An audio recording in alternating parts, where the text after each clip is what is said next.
In the northern latitudes the dawn comes early. Even as the bombers were turning away from the city, the first rays of light were coming up in the east. In the stillness of the morning, great pillars of black smoke towered over the districts of Pankow, Weissensee, and Lichtenberg. On the low clouds it was difficult to separate the soft glow of daylight from the reflections of the fires that blazed in bomb-battered Berlin. As the smoke drifted slowly across the ruins, Germany's most bombed city stood out in stark, macabre splendor. It was blackened by soot, pockmarked by thousands of craters and laced by the twisted girders of ruined buildings. Whole blocks of apartment houses were gone, and in the very heart of the capital, entire neighborhoods had vanished. In these wastelands, what had once been broad roads and streets were now pitted trails that snaked through mountains of rubble. Everywhere, covering acre after acre, gutted, windowless, roofless buildings gaped up at the sky.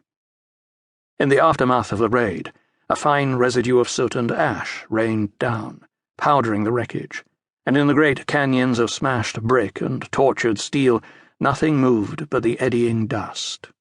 It swirled along the broad expanse of the Unter den Linden, the famous trees bare now, the leaf buds seared on the branches. Few of the banks, libraries, and elegant shops lining the renowned boulevard were undamaged. But at the western end of the avenue, Berlin's most famous landmark, the 8-story-high Brandenburg Gate, though gashed and chipped, still straddled the Via Triumphalis on its 12 massive Doric columns. On the nearby Wilhelmstrasse, lined by government buildings and former palaces, shards of glass from thousands of windows glittered in the debris. At number 73, the beautiful little palace that had been the official residence of German presidents in the days before the Third Reich had been gutted by a raging fire. Once it had been described as a miniature Versailles.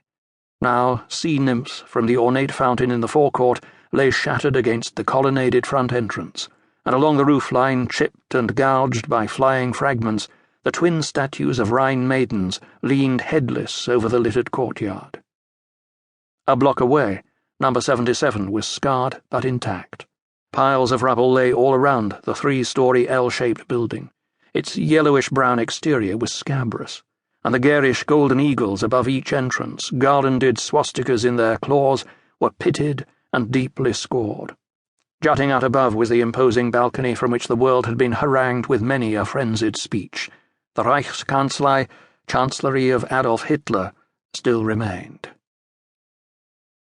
At the top of the battered Kurfürstendamm, Berlin's Fifth Avenue, bulked the deformed skeleton of the once fashionable Kaiser Wilhelm Memorial Church. The hands on the charred clock face were stopped at exactly 7:30. They had been that way since 1943, when bombs wiped out 1,000 acres of the city on a single November evening. 100 yards away was the jungle of wreckage that had been the internationally famed Berlin Zoo. The aquarium was completely destroyed. The reptile, hippopotamus, kangaroo, tiger, and elephant houses, along with scores of other buildings, were severely damaged. The surrounding Tiergarten, the renowned 630-acre park, was a no-man's land of room-sized craters, rubble-filled lakes, and partly demolished embassy buildings. Once the park had been a natural forest of luxuriant trees. Now most of them were burned and ugly stumps. In the northeast corner of the Tiergarten stood Berlin's most spectacular ruin, destroyed not by Allied bombs but by German politics. The huge Reichstag, seat of parliament, had been deliberately set ablaze by the Nazis in 1933, and the fire had been blamed on the communists, thus providing Hitler with an excuse to seize full dictatorial power. On the crumbling portico above its 6-columned entrance, overlooking the sea of wreckage that almost engulfed the building, were the chiseled, blackened words, Dem deutschen Volke, to the German people. A complex of statuary had once stood before the Reichstag. All had been destroyed except one piece, a 200-foot-high, dark red granite and bronze column on a massive colonnaded base. After the 1933 burning, Hitler had ordered it moved.